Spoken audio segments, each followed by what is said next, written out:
Hello, this is Tyler, team member of Team Terminal, and I'm going to show you the deck list for my main deck, Macro Eatos.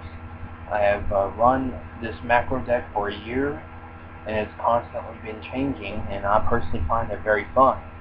But, anyways, the most important card to run in this deck is, of course, Macrocosmos. Run 3 of these because you want to maintain that control at all costs to keep the graveyard heavy decks from doing anything. And of course, I also like to run 2-dimensional features. It's not as reliable as Macrocosmos, but it can get the job done unless you're dealing with Xyz, like tour guide decks, or if you're dealing with injectors. It's not as good as Macrocosmos, but it can be helpful in many ways. And because of this new format, how it's affected the play on back row hate, important cards to run to protect yourself, or to protect Macrocosmos or Dimensional Fissure, would be these two. Judgment of Anubis, because it can stop the MSPs and also destroy your opponent's monster and deal them heavy damage. It could possibly win you the game. And Huge Revolution, because it's a counter trap card and it can get rid of the cards that don't just target yours, such as Scrapyard. And of course, another card, the main monster to run in this deck, well, there's a few actually, but one of the main monsters is DD Survivor. 3 of these because they're an 1800 beater at level 4, and if you can keep them face up and then they get banished, they're going to come back and keep that field presence. They're excellent. They're another great monster to run because it maintains field presence as much as Survivors, the DD Scout planes. Although they may be weaker and they have to be in attack position when they're banished, it doesn't matter how they get banished, as long as they hit that banish pile. Using those 2 cards can be excellent tribute fodder for Caius the Shadow Monarch. That's probably the boss monster, one of the boss monsters I run in this deck, because I tribute off a Survivor or a Scout Plane, get Caius, get his effect, and then get my monster back. It's a win-win for me. Then they can also be synchro fodder for Gen X Ally Birdman. Say summon level 9 such as Mistworm. Originally Trishula, but that's banned now. But another great card is Locomotion Argenix. But then another important monster to run in this macro deck, the reason why it's called Macro Eatos, is because of Guardian Eatos. If you have no monsters in your graveyard, you can special summon her from your hand. Most of the time, you're going to be able to do that.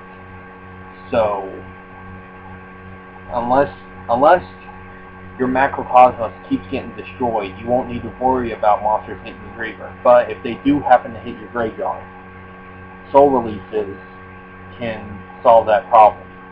And it gets rid of any other cards that your opponent might have in the graveyard, or feed for Necroface, since when he's summoned, you put all your banished cards back into your deck.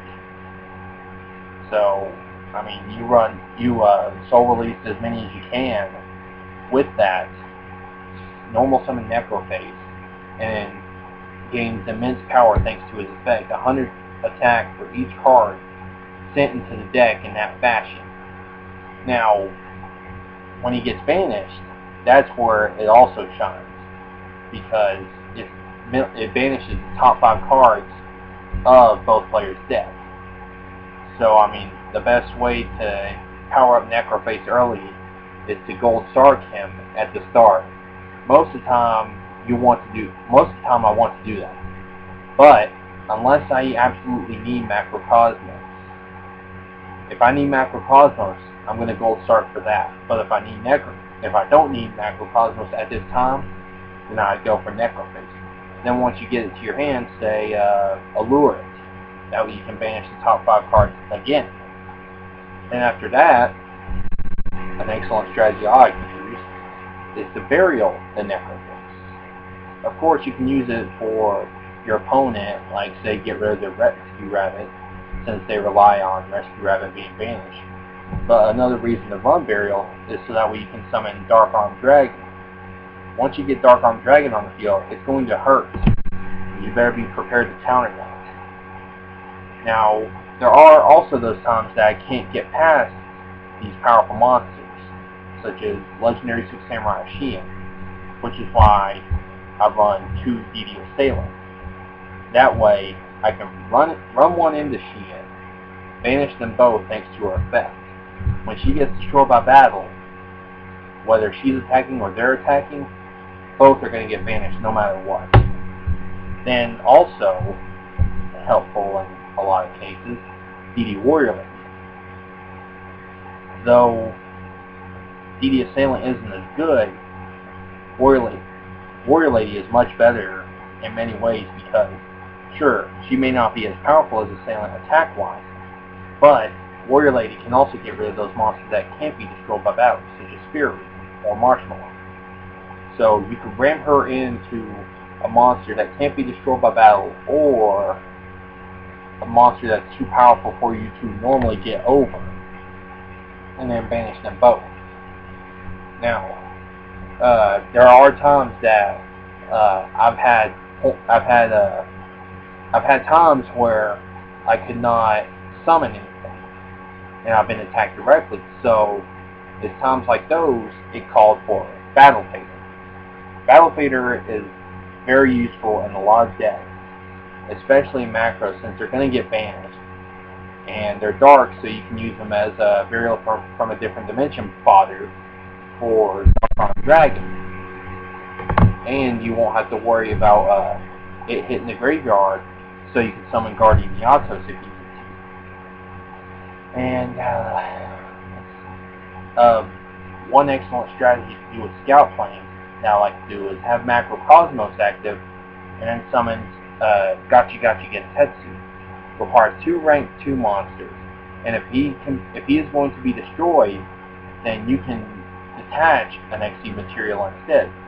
Well, if you have Macrocosmos active, you're going to banish the Scout Plane when you detach it, so it's going to come back no matter what.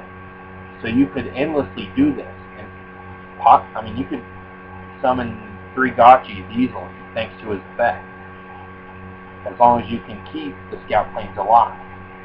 Because, there's no use in getting Solemn Warning,